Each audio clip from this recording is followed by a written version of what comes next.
Quando estamos em algum tipo de competição, geralmente defendemos uma visão binária do resultado possível. Ou ganhamos, ou perdemos. A maioria das pessoas que participa não quer perder. Eles competem com o desejo de vencer. E quando eles realmente ganham, é provável que fiquem felizes e satisfeitos. Mas quando eles perdem, as chances são altas de que eles fiquem tristes e desapontados. De maneira semelhante, abordamos a vida. O filósofo estoico Epicteto lembrou repetidamente a seus alunos que nos colocamos em uma posição não confiável por meio do desejo e da aversão em relação a coisas que não estão sob nosso controle. Porque, ao fazer isso, deixamos nossa felicidade depender de coisas sobre as quais não temos poder, que provavelmente são forças externas, como outras pessoas ou o clima. Em termos de ganhar e perder, nos encontramos em posições pouco confiáveis se desejamos vencer uma competição em que o resultado depende de fatores fora de nosso poder, de acordo com Epicteto. Mais uma vez, se vencermos, ficaremos felizes. Se perdemos, ficamos tristes, mas o resultado não está sob nosso controle. Em relação às competições esportivas, cabe a nós o treinamento, a disciplina e o esforço que colocamos, e claro, o desempenho na competição. Mas não controlamos nossos oponentes, os elementos de sorte e a imprevisibilidade, que sempre fazem parte da equação. Portanto, não importa o quão bem nos preparemos e quão bem nos apresentemos, sempre há uma chance de perder. O problema é, as pessoas geralmente odeiam perder. Perder para muitos é doloroso, é uma experiência de degradação, uma diminuição do ego. Então, não podemos simplesmente nos colocar em circunstâncias em que sempre ganhamos? Ou melhor ainda, é possível vencer em todas as circunstâncias? De acordo com o estoicismo e o filósofo estoico Epicteto, sim, é possível. Se adotarmos a mentalidade e a atitude correta, sempre venceremos, mesmo quando perdermos. Este vídeo reflete e elabora a filosofia do estoicismo com as palavras de Epicteto. E por quê? Se você quer perder, sempre ganha. Só antes de seguirmos, não esqueça de deixar o seu like, se inscrever no canal, se ainda não for inscrito, e ativar as notificações para não perder nenhum conhecimento, pois o conhecimento é a chave para mudarmos de vida. Em uma de suas palestras, Epicteto contou sobre um músico que tocava sem medo na privacidade de sua casa. Mas, quando ele tocou na frente de uma plateia, ele tremeu, e seu rosto empalideceu. Segundo Epicteto, seu medo não era por falta de habilidade, mas porque desejava algo que não lhe cabia. Queria aplausos, elogios e aprovação do público. Por querer algo que não dependia dele, havia uma chance de não conseguir o que desejava, o que o levaria à decepção.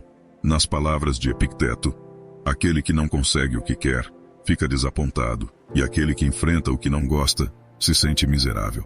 O filósofo estoico criticou o músico, não apenas por desejar algo fora de seu poder, mas também por ignorar o que desejava. De acordo com a filosofia estoica, o músico desejava algo que não tem valor, porque não é dele, então ele queria ganhar algo sem importância e pouco confiável. Seu desejo de elogios do público lhe permitiu perder duas vezes. Primeiro, pela ansiedade antecipatória que seu desejo causou na preparação para a apresentação, e segundo, por não conseguir o que queria e se sentir derrotado por isso. O que as pessoas pensam está além do nosso controle. Alguns argumentariam que nem é da nossa conta. No caso do músico, a resposta do público depende de vários fatores, como gosto pessoal, preconceito, estado de espírito das pessoas ou da configuração do local da apresentação, além da própria apresentação. A performance em si era a única coisa sobre a qual o músico tinha poder. Mas assim que ele mudou seu desejo para algo que não lhe cabia, sua ansiedade se acumulou pela grande insegurança de desejar algo que, em última instância, não lhe cabia. Quando desejamos algo fora do nosso alcance, nunca teremos certeza se obteremos o resultado desejado, independentemente de nossas ações. Há sempre um elemento de incerteza que incomoda muitos. Muitas vezes, na tentativa de controlar o futuro, pensamos várias vezes, exploramos inúmeras possibilidades e tentamos encontrar soluções para todos os aspectos que podem dar errado. Mas fazer isso só aumenta nossa ansiedade ao tentar controlar algo que ainda não chegou, e portanto não pode ser controlado. E de acordo com os estoicos, a raiz desse estado miserável de medo e tremor está no desejo por algo que não depende de nós. Portanto, desejar o elogio dos outros implica na possibilidade de não obtê-lo. Da mesma forma, o desejo de vencer, que depende de fatores externos, pressupõe a possibilidade de derrota. Então, como podemos criar uma situação em que nunca perdemos e sempre conseguimos o que queremos? É mesmo possível, conforme dito anteriormente, de acordo com Epicteto, filósofo estoico. É possível. Zenão de Cítio, o fundador do estoicismo, não teve medo quando conheceu Antígono, o rei da Macedônia. Como Epicteto disse a seus alunos, outras pessoas não tinham poder sobre o que Zenão valorizava muito. Mas as coisas sobre as quais os outros tinham controle, Zenão não valorizava nem um pouco. No entanto, a perspectiva de encontrar Zenão assustava Antígono, porque ele se preocupava em causar-lhe uma boa impressão, algo sobre o qual não tinha poder. Causar uma boa impressão em Zenão estava além do poder do rei, pois em última análise dependia de Zenão e não do rei. Seguindo o exemplo do rei e do filósofo, Epicteto explicou a tolice de tentar impressionar alguém com um conjunto de perguntas a se fazer. Tenho interesse em agradá-lo? O que ganho com isso? Pois você conhece os padrões segundo os quais o homem é julgado pelo homem. Você já se preocupou em saber o que é um homem bom e o que é um homem mau, e como cada um se torna o que é. Portanto, Zenão não se importava com o que o rei pensava dele.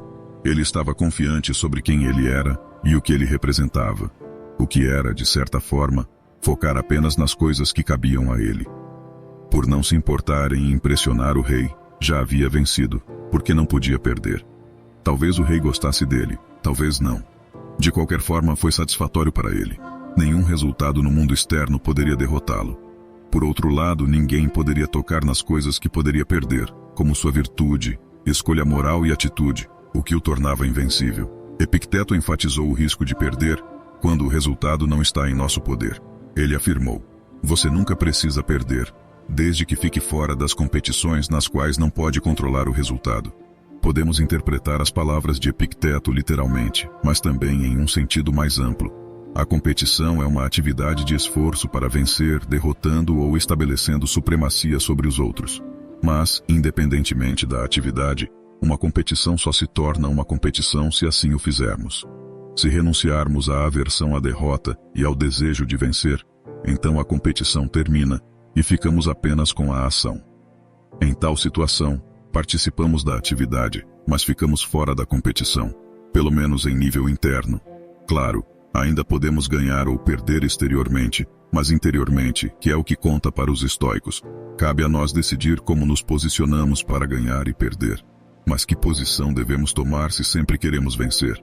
Vamos considerar uma das principais declarações de Epicteto. Não exija que os eventos aconteçam como você deseja, mas deseje que aconteçam como acontecem, e você irá bem. Porém, e se realmente quisermos perder?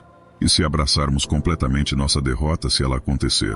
Quando a competição em que estamos pode resultar em vitória ou derrota, externamente, então duas coisas podem acontecer. Primeiro, vencemos a competição, e assim vencemos externamente perante os olhos dos outros, e recebemos elogios e reconhecimento. Em segundo lugar, perdemos a competição e, portanto, perdemos externamente perante os olhos dos outros. Não recebemos honra ou glória, e podemos até ser ridicularizados. Mas, como não estamos competindo internamente e não desejamos vencer o torneio, desejamos apenas que os eventos aconteçam como acontecem, então vencemos internamente em ambos os casos. Assim, se queremos perder, sempre ganhamos. Ou em outras palavras, se queremos que as coisas aconteçam como acontecem e, portanto, queremos perder tanto quanto ganhar, simplesmente não podemos perder. Qualquer um dos resultados significa uma vitória, porque qualquer um deles é o que desejávamos. Perder torna-se ganhar se é o que queremos. Da mesma forma, a adversidade deixa de ser adversidade se assim o desejarmos. Da mesma forma, se Sísifo encontra alegria em empurrar uma pedra montanha acima, então seu castigo deixa de ser um castigo. Mesmo que a atitude de não se importar em ganhar ou perder pareça inútil e derrotista, ela contém poder no sentido prático. Por exemplo, quando entramos em uma competição, podemos focar naquilo que controlamos, que é o nosso desempenho, independentemente do resultado. Se vencermos, ótimo. Se perdermos, tivemos uma excelente oportunidade de treinar. Portanto, ambos os resultados são bem-vindos. Assim, tiramos a pressão de querer vencer e focamos totalmente no desempenho. Além disso, Abraçar a perda ou, mais especificamente, o fracasso, faz parte do chamado mindset de crescimento, pois é uma oportunidade de melhoria e aprendizado. Mas, há outra maneira pela qual abraçar o fracasso pode nos beneficiar. As histórias de Epicteto que contei anteriormente sobre o músico e o Zenão de Sítio têm um tema comum: o medo. O músico temia se apresentar diante de uma plateia, e o rei macedônio temia não impressionar o filósofo estoico. Desejando o que tememos. Ambas as situações surgiram pelo desejo. Assim, Epicteto se perguntava, ao se deparar com um indivíduo ansioso: o que você deseja? Há sempre algo que queremos ou tentamos evitar. Em termos de ganhar e perder, há sempre uma maneira de tentar ganhar e evitar perder. Tomemos como exemplo o rei macedônio, que temia falar com Zenão. O que ele queria? Ele queria causar uma boa impressão. Então, de acordo com a lógica de Epicteto, se o rei tivesse removido esse desejo, sua ansiedade teria diminuído. Imagine que você tem medo de falar com alguém em quem está romanticamente interessado. O que você quer? Provavelmente você quer que essa pessoa goste de você. Você quer aprovação e se aproximar dessa pessoa. Mas é por esse desejo que surge a ansiedade ao falar com essa pessoa, e não com, por exemplo, o seu cachorro. Então, qual é a pior coisa que pode acontecer? Rejeição. De uma forma ou de outra. E a ideia de ser rejeitado por aquela pessoa nos deixa ansiosos. Mas, e se pudéssemos inverter o roteiro? E se a derrota, em vez da vitória, se tornar nosso objetivo? Será que ao buscar ativamente o fracasso, o transformamos em algo positivo? O psiquiatra e sobrevivente do Holocausto, Viktor Frankl, fez um exercício desse paradoxo chamado intenção paradoxal. Com intenção paradoxal, o objetivo é falhar. Frankl notou que se tememos algo, por exemplo, gaguejar em uma conversa, e almejamos alcançar o que tememos, então o medo desaparece. Fazer isso remove a aversão ao que tememos e o substitui por acolhê-lo. Em vez de temer perder, queremos perder. Se desejamos o que antes temíamos, que motivo nos resta para ficarmos ansiosos? Ironicamente, se o medo da gagueira diminuir, a gagueira em si terá menos probabilidade de acontecer. Assim, de acordo com essa lógica, o rei macedônio poderia aliviar seu medo querendo o que teme, para deixar uma impressão terrível em Zenão. Isso gera uma situação ganha-ganha.